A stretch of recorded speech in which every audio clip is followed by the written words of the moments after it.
স্থানীয়রা জানায় কলেজপাড়া গ্রামে অভাবের সংসারে স্থানীয় গরু ব্যবসায়ী জয়নালের কাছ থেকে কয়েক মাস আগে ঘর মেরামতের জন্য 40,000 টাকা ধার নেন ধর্ষণের শিকার ওই নারী ও তার স্বামী। পরে ধারের টাকা না দিতে পারায় জয়নাল ওই নারীকে ধর্ষণে বাধ্য করে। পরে আপত্তিকর দৃশ্য ধারণ করে ব্ল্যাকমেল করে জয়নাল তার সহযোগী আলম, শুক্কুর ও সোলেমানকে নিয়ে দীর্ঘদিন পাশবিক নির্যাতন চালায়। এক পর্যায়ে অতিষ্ঠ হয়ে তার স্বামীকে বিষয়টি জানালে স্থানীয় জনপ্রতিনিধিদের কাছে বিচার চান তারা।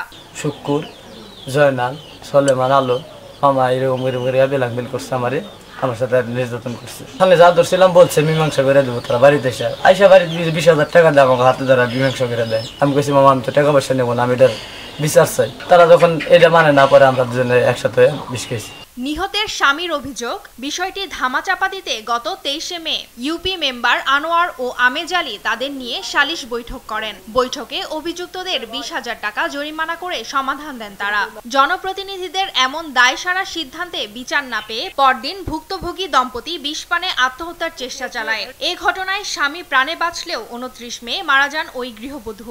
এই মেয়েটার সাথে কিছু অনৈতিক কার্যকলাপ হয়েছে, সুষ্ঠু বিচার হোক, সঠিক তদন্ত এবং বিষয় সঠিকভাবে যাতে তাদেরকে বিচার হয়। এ ঘটনায় রাজীবপুর থানায় মামলা নিতে গড়িমসি করলেও শুক্রবার রাতে সাংবাদিকদের উপস্থিতিতে অভিযুক্তদের বিরুদ্ধে ধর্ষণ মামলা করেন নিহতের মামা। পরে শনিবার দুপুরে জামালপুর থেকে আসামি জয়নাল ও আলমকে গ্রেপ্তার করে পুলিশ। এ ঘটনায় জড়িতদের দৃষ্টান্তমূলক শাস্তি দাবি করছেন এলাকাবাসী। নিউজ ডেস্ক, দেশ টিভি।